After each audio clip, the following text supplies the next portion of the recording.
let's talk about photography, which is why we're here. Why is photography important to the sale of a home?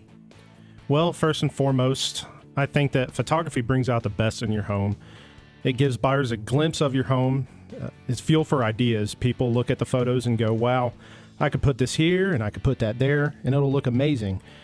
But it's important to have good photos because bad photos don't sell a home. It's the equivalent of wearing sweatpants and a t-shirt in a business photo.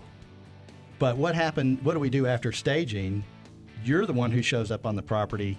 So what happens? Describe that process. How do you work with the seller at that point?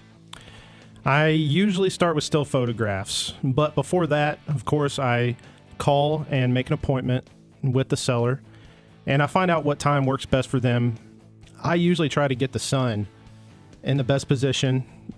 I make it sound like I move the sun where I want it, but really I like to go at the best time where the sun is going to be shining on the house behind my shoulder. It makes the photos pop a whole lot more. When I get there, I usually start with still photographs. Then I go through the house all over again to do panoramic photography. I've started recently telling sellers up front how I'm going to do it because there's fewer surprises. Sometimes sellers have to move things around. Sometimes they turn off lights behind me.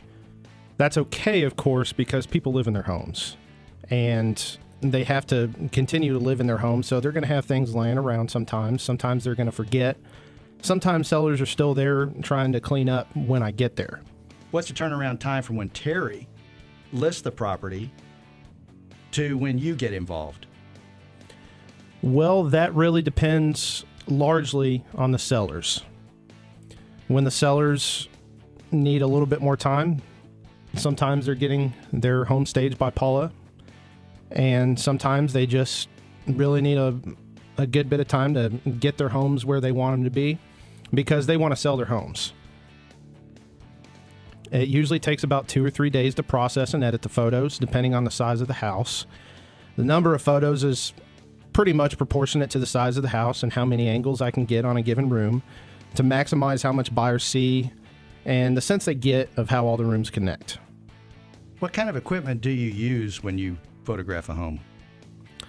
I use a Sony Alpha 6000 mirrorless camera. I use a wide-angle lens because I found that that's the best way to photograph a room. It gets the most of a room in a still photo. For the panoramic photography side, I use a special tripod attachment that will allow me to go from left to right in the same intervals, and that, I would say, panoramic photography probably gives the best sense of the size of a room overall. It will show everything in a room. Sometimes you've got a room that's a little bit smaller and a still photo just won't do it justice.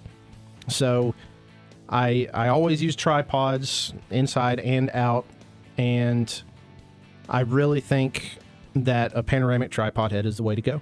I do a virtual tour. I do one for just about every house that we list, and I stitch those photos together. I stitch the panoramic photos together, and I put them in the virtual tour, have motion and panning and things like that. So it really gives the sense that you're walking through the home and viewing it. And you can also view homes via QR sign. We usually put those out in the yard so people can just drive by and scan the QR code with their phone, and they can look at the virtual tour right there before they ever see the inside of the home physically.